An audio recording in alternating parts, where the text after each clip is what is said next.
3, 2, 1.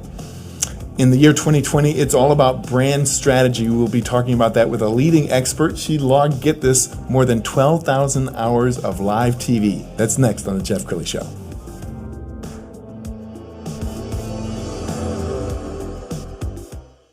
Many are predicting that the worst is yet to come, which is unfortunate, said one person here.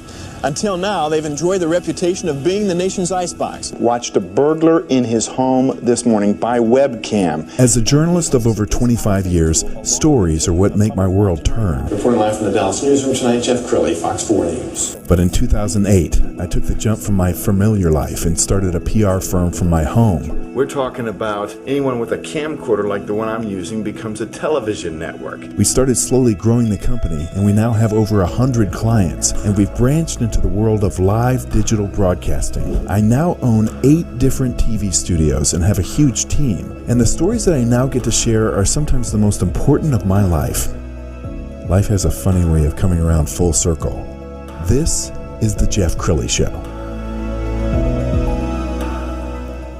Okay, I'm not easily intimidated, but I'm here with the great Patti Reilly, a star of stage, screen. She's an author, she's a speaker, she's a consummate television host. In fact, I have the feeling that I could ask you a question, leave, go get some coffee, come back. You got this. I mean, so a little bit about your background. 12,000 hours of live TV? Yes, that's Amazing. right. That's right. And home shopping.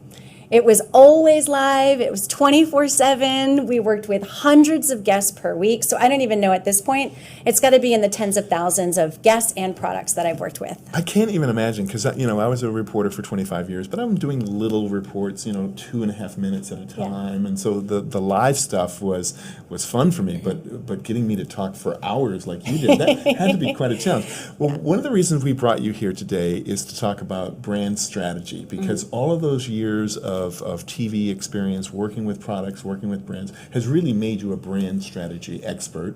And you have a book. I do. Well, you know what? That's what COVID forced me to do. I was like, how can I get creative? Because I love meeting people in person. That's where I really can engage and understand more about them and their goals and their brand. But because I was at home, I was like, well, how do I make this available to everyone? So I put it all in a book because it is sort of formulaic. I mean, one of the biggest questions I get asked is, what is branding? And branding is all around us. It's in this studio. Right. Jeff Crilley is a brand. I'm a brand. You're a brand. So we hear this thought process of personal branding, business branding. Branding is everything that you're bombarded with message-wise, which it's in the thousands for each individual per day. And that's all part of branding. It's not just the logo. It's the look and the feel of your brand. It's the logo, it's the language, it's the messaging, and it's your connection with the customer. Absolutely. Well, we got a picture off your website of you, and you're eating your own cooking because I love this picture of you and your book.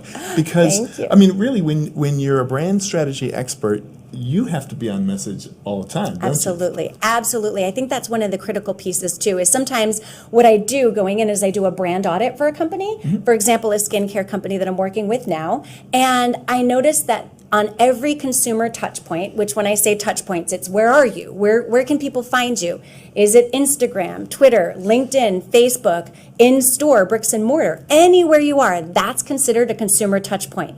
And they were all inconsistent. Yes. I didn't know that I was shopping with the same brand on Instagram as I was on Facebook because the look was completely off. Right. So sometimes you'll see like the website has one color and the Right. business card has another color. So the branding has to be consistent. I love the guidebook because it's really easy. You made it friendly. Thank you. On purpose, didn't you? Well, I did because a lot of people don't realize that a lot of this comes down to putting pen to paper. And basically that's your thoughts on paper. So sometimes I even meet brands that have been in the industry for 6 or 7 years. And I say, if somebody were to ask you, and I'm talking about more than the elevator pitch, give me the movie trailer version. Picture yourself in a crowded bar and you need to be heard over all the noise. And somebody asks you, what do you do? Or what is that brand? What would you shout out? What would that be? And most people go on and on and on. I'm like, no. This is the Reader's Digest version. Who are you? And why should I care? At the end of the day, that's what the customer wants to know. Well, I'm going to take you back in the Wayback Machine to 2011 because that was when you signed off the air at QVC. So we're going to roll that video now. Well, hi, I'm Amy Strand, and I am here with the wonderful, talented Patti Reilly.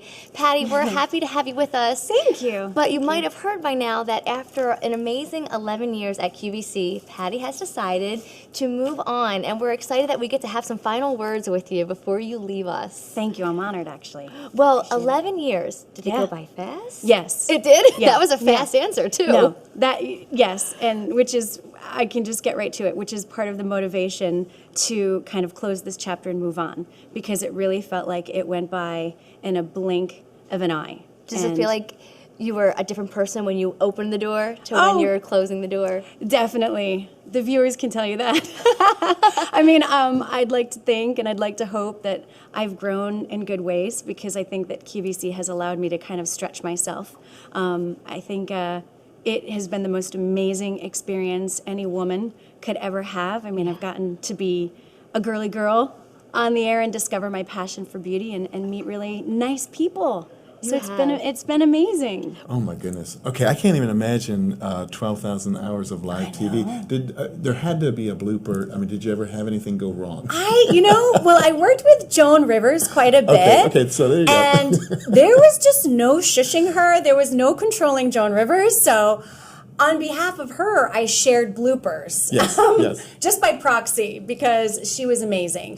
And they just let her go because she just had that type of relationship with the customer. It was pretty awesome. And you let me in on a little trade secret that you had a word that you used if you ever forgot something, and it was a signal to the producer to feed you information. So what was your word? Okay, so most people would ask, like, there's a delay, right? There's an 8-second delay. And it's like, no, there's not a delay. And meeting guest after guest and doing a 3-hour shift, sometimes I could meet 30 guests. So on occasion, I would forget their name when I was on the air. So my word to my producers, I would whisper it in my mic. I would go, Zamboni. Zamboni. Zamboni was my word. And then they would know, oh, that's Jeff Crilley. And they would say it in that's Jeff Crilley. And I was like, Jeff! Jeff! Without missing a beat. But it was like, Zamboni. Just a little nose scratch, Zamboni. I love that. Well, I love your social media, and you're doing a podcast now. Yes. So we've got a little clip we're going to roll on that. And you did this podcast from your bed, which I thought was really cool. Tell us about your podcast. Okay, so for my podcast, it's based on the book and really my philosophy that we're all built for connection, and I think we know that so much more now. And so what I wanted to do was bring out this podcast that would help people understand that business connection that you need to have.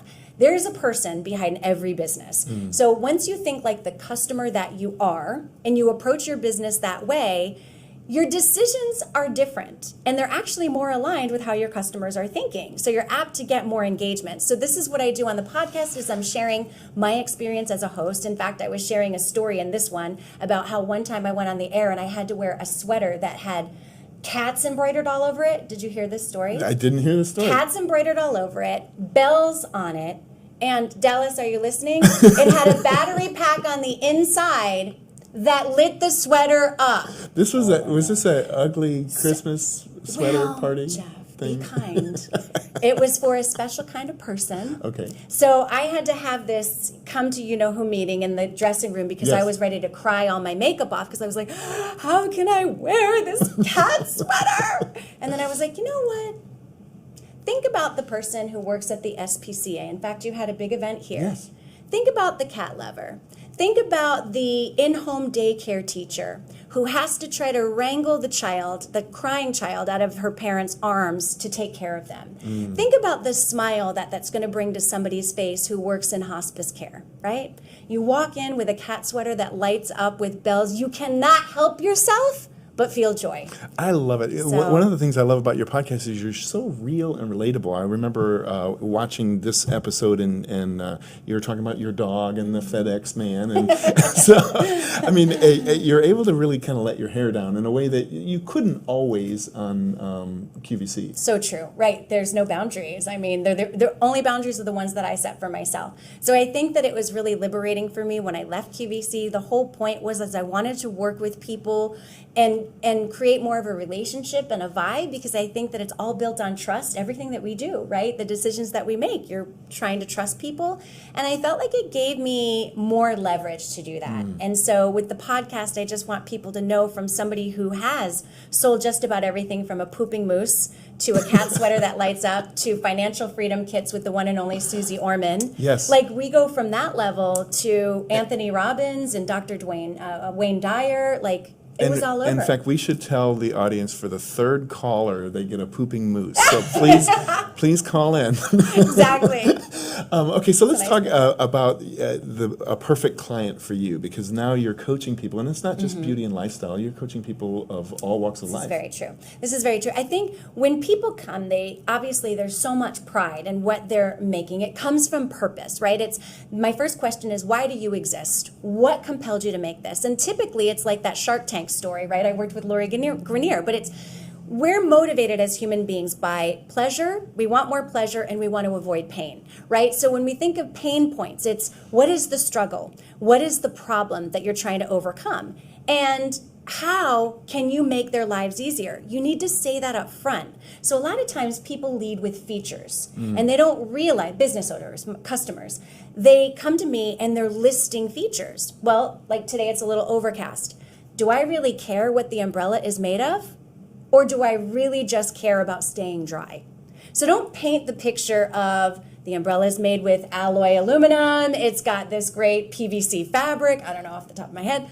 I just want to know it keeps me dry. Right. So the benefit is that you stay dry.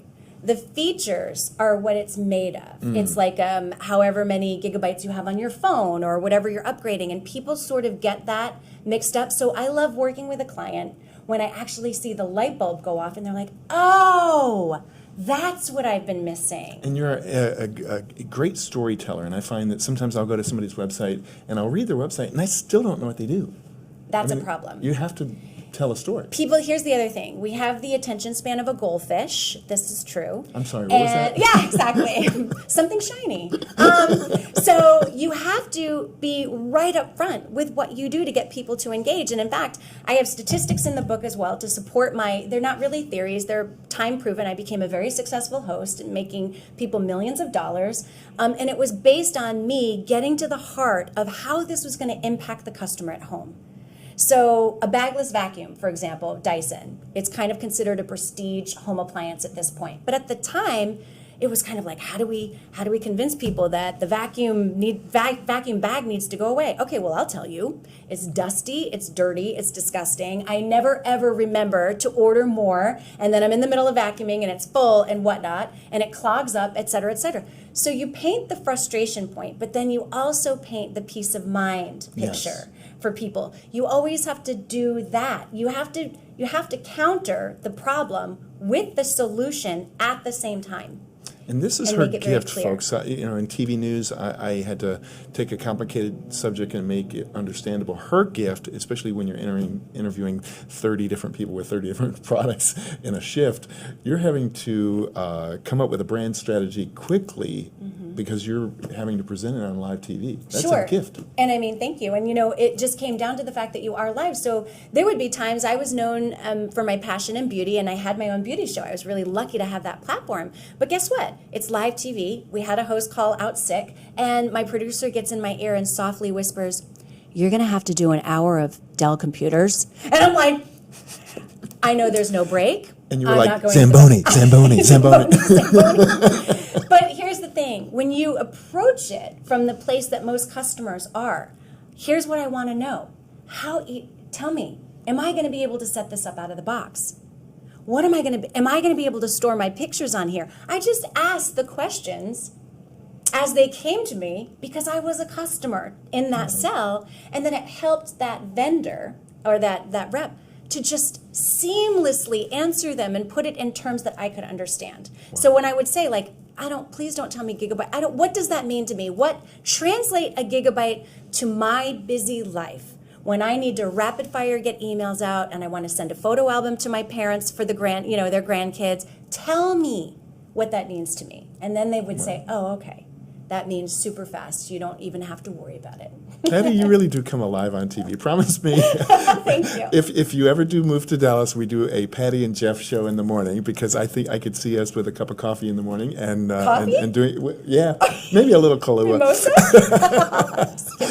Okay, so we're going to put your website up to end the segment. Builtforconnection.com is the website. Patti Reilly, thank you so much. Thank It's you been for having amazing. me. Okay, that's it for now. We'll see you next time.